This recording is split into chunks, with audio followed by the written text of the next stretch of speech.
20일 0시 기준 국내 발생 신규 확진자 수는 416명, 그리고 해외 유입 사례는 32명이 확인되어 현재까지 총 누적 확진자 수는 8만 6,576명입니다. 현재는 7,940명이 격리 중이시고 위중증 환자는 156명으로 어제보다 3명이 증가하였습니다. 어제는 3분이 돌아가셨습니다. 고인의 명복을 빌고 유족께는 심심한 위로의 말씀을 전합니다. 네, 다음은 국내 주요 발생 현황 설명드리겠습니다. 전국 국내 발생 상황은 416명입니다. 권역별로는 수도권이 315명, 비수도권이 101명입니다. 충청권 30명, 호남권 17명, 경북권 25명, 경남권 22명, 강원권이 3명 발생하였으며 제주에서 2명이 발생하였습니다. 권역별 주요 집단 사례를 설명드리겠습니다. 먼저 수도권 상황을 말씀드리겠습니다. 서울 양천구 유치원 어린이집 관련 2월 17일 첫 확진자 발생 이후에 17명이 추가 확진되었습니다. 용산구 대학병원 관련 12명이 추가 확진되어 누적 확진자는 201명입니다. 강북구 사우나 관련 3명이 추가 확진되어 누적 확진자는 52명입니다. 인천 서구 무역회사 관련 2월 16일 첫 확진자 발생 이후에 11명이 추가 확진되어 누적 확진자는 총 12명입니다. 인천시 부평구 방문 요양시설 관련 2월 4일 첫 확진자 발생 이후 13명이 추가 확진되어 누적 확진자는 총 14명입니다. 인천 강화군 식당 관련 2월 17일 첫 확진자 발생 이후 9명이 추가 확진되어 누적 확진자는 총 10명입니다. 경기도 성남시 무도장 관련하여 2월 13일에 첫 확진자 발생 이후 28명이 추가 확진되어 누적 확진자는 총 29명입니다. 경기도 용인시 요양원 그리고 어린이집 관련해서 2월 17일 첫 확진자 발생 이후에 13명이 추가 확진되어 누적 확진자는 총 14명입니다. 경기도 남양주시 플라스틱 공장 관련해서 19명이 추가 확진되어 누적 확진자는 총 148명입니다. 경기도 부천시 영생교 그리고 보습학원 관련하여 7명이 추가 확진되어 누적 확진자는 총 161명입니다. 경기도 안산시 제조업 그리고 이슬람 성원 관련하여 7명이 추가 확진되어 누적 확진자는 총 34명입니다. 다음은 충청권 상황을 설명드리겠습니다. 충남 아산시 난방기 공장 관련 5명이 추가 확진되어 누적 확진자는 총 165명입니다. 충북 진천 육가공 업체 관련 6명이 추가 확진되어 누적 확진자는 총 23명입니다. 다음 호남권 설명드리겠습니다.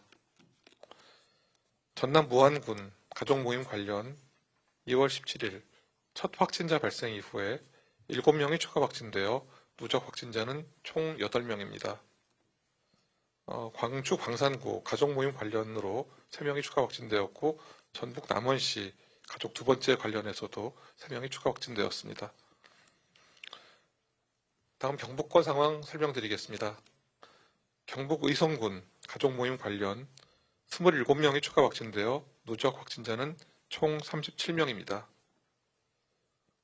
경북 의성군 온천 관련 2명이 추가 확진되어 누적 확진자는 9명입니다.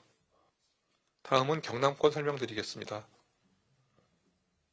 부산 경남의 가족 보험회사 명절 모임 관련해서 4명이 추가 확진되어 누적 확진자는 41명입니다. 다음은 변이 바이러스에 대해서 새로운 사실을 설명드리도록 하겠습니다. 2월 17일 이후에 20건의 변이 바이러스가 추가로 확인되었습니다. 20건은 모두 영국형 변이 바이러스로서 10명은 해외 유입으로 그리고 나머지 10명은 그 이후에 국내 감염으로 확인되었습니다. 이 중 내국인은 8명, 외국인은 12명입니다. 이리하여 국내에 검출된 변이 바이러스는 총 119명입니다. 해외 유입된 10명 중에서 5명은 검역 단계에서 5명은 입국 후 자가 격리 중에 실시한 검사에서 확진되었고 접촉자 조사 결과 현재까지 변이주 감염에 의한 사례는 없었습니다. 국내 감염 10명은 모두 외국인으로 새로운 유행은 아니며 4명은 그 이전에 경기 여주시 친척 모임 2번째, 6명은 경기도 시흥시 일가족 관련 확진자입니다.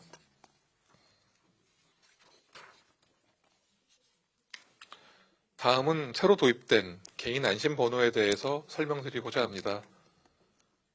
방대본과 개인정보보호위원회는 어제부로 국민들이 다중이용시설 방문 시 개인정보 유출 염려 없이 사용할 수 있는 개인 안심번호를 도입했습니다. 개인 안심번호는 식당이나 카페 이런 곳에서 수기 명부를 작성해야 될 때 개인 휴대전화번호 대신 기재할 수 있는 고유번호입니다. 개인 안심번호는 숫자 4자리 그리고 한글 2자리로 구성된 총 6개의 고유번호로 정부와 시민사회 그리고 민간 협업을 통해서 도입된 것입니다. 방법은 매우 단순하고 편리합니다. 개인별로 휴대폰에서 네이버나 카카오, 패스 같은 곳에서 어플리케이션을 받고 그런 사이트를 방문해서 손쉽게 확인할 수 있고 또 한 번 받은 다음에 따로 적어두거나 외워두면 마치 이름처럼 편하게 사용할 수 있습니다. 그렇게 해서 이제 휴대폰을 사용하지 않고도 그대로 적용이 가능하고 한 번 발급받은 다음에는 코로나19 종식 시까지 계속 사용할 수 있습니다. 이번 개인 안심번호 도입으로 그간 국민들께서 우려하셨던 개인정보 유출과 오남용에 대한 걱정이 상당 부분 해소될 수 있을 것으로 기대하고 있습니다. 다음으로는 코로나19 예방접종 대응 추진단의 예방접종 대상자 동의 현황에 대해서 설명드리겠습니다. 지난 2월 8일부터 코로나19 환자 치료병원 그리고 2월 10일부터는 요양병원과 요양시설, 정신요양시설과 재활시설에 대해서 접종 대상자를 등록하고 접종 동의 여부를 확인하였습니다. 그 결과 등록 인원 총 36만 6,959명 중 34만 4,181명이 예방접종에 동의하여 동의율은 93.8%였습니다. 아스트라제네카 백신은 요양병원과 요양시설에서 접종 대상자가 확정됨에 따라 각 요양병원과 보건소에 백신을 배정하고 배송 일정을 마련해서 2월 25일부터는 순차적으로 배송이 시작될 예정입니다. 요양병원은 백신을 수령한 그 다음 날로부터 5일 이내에 그 자체 접종을 완료하고 보건소는 관할 지역 내의 요양시설 등에 대해서 3월 말까지 방문 또는 내소하여 접종을 완료할 계획입니다. 또한 2월 18일부터 28일까지 병원급 이상 의료기관 종사자 그리고 폐쇄의 병동을 운영하고 있는 정신의료기관 환자와 종사자, 코로나19 1차 대응 요원에 대해서 접종 대상자 등록과 접종 동의 여부를 확인 중이고 3월 중에 1차 접종을 완료할 예정입니다. 화이자 백신은 국내에 도입되는 즉시 5개 예방접종센터에 배송하고 중앙예방접종센터를 시작으로 예방접종이 시작됩니다. 감염병 전담병원 등 자체 접종 의료기관의 경우 접종 인력이 예방접종센터에서 접종 교육과 실습을 받은 후에 접종을 시행하여 3월 중 1차 접종을 완료할 계획입니다. 최근의 상황과 관련해서 한 가지 당부와 부탁의 말씀을 드리고자 합니다. 최근 사업장을 통한 집단 감염이 여러 번 발생하고 있습니다. 방역당국은 고용노동부와 협력하여 빠른 검사와 대응으로 추가 확산을 방지토록 하겠습니다. 사업장 내에서의 감염 방지는 국민을 건강하게 할 뿐만 아니라 경제를 위한 중요 요소가 될 수 있다고 인식하고 있습니다. 감염병은 아무런 걱정 없이 검사를 받고 또 적절한 조치가 이루어질 때 보다 효과적으로 퇴치될 수 있습니다. 코로나에서 회복하여 직장에 복귀하시는 분들에 대해 불편한 시각이 아닌 따뜻한 격려를 부탁드립니다. 또한 외국인 근로자분들도 감염병으로부터 보호받아야 할 우리 사회의 구성원으로서 불편 없이 검사를 받고 또 검사로 인한 불이익이 없도록 할 계획입니다. 모두의 안전과 공동체의 발전을 위해서 기침, 발열 등의 증상이 있는 경우에는 가까운 진료소를 찾아 꼭 검사를 받아주실 것을 거듭 당부드립니다. 더불어 마스크 착용, 손 씻기와 같은 개인 위생을 철저히 준수해 주실 것을 당부드립니다. 사회적 거리두기가 완화된 이후에 첫 번째 주말을 맞았습니다. 많은 종교인들께서 여러 장소, 여러 종교 시설을 찾아서 종교 활동을 하실 것으로 생각하고 있습니다. 종교 활동 시 거리두기를 철저히 준수하여 진행해 주시면 물론이고 종교 활동 후에 소모임이나 식사 등은 자제해 주시기를 당부드립니다. 현재 유행 상황이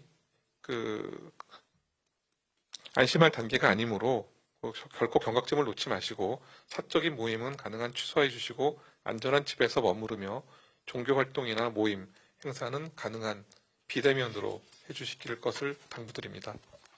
네. 설 연휴 이후에 지난 추석 때보다 명절 모임으로 인한 감염이 증가하는 모습을 보이고 있습니다. 설 연휴 동안 고향이나 타 지역을 방문하셨거나 친척, 지인과의 만남을 가지셨던 분들, 그리고 밀집, 밀폐, 밀접된 환경이나 시설에 노출되셨던 분들께서는 반드시 마스크를 착용하여 주시고 방역 수칙을 지키면서 생활하여 주실 것을 당부드립니다.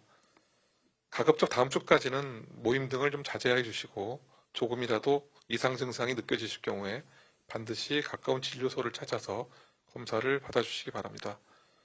방역당국 또한 한치의 소홀함 없이 코로나19 대응에 최선을 다하겠습니다.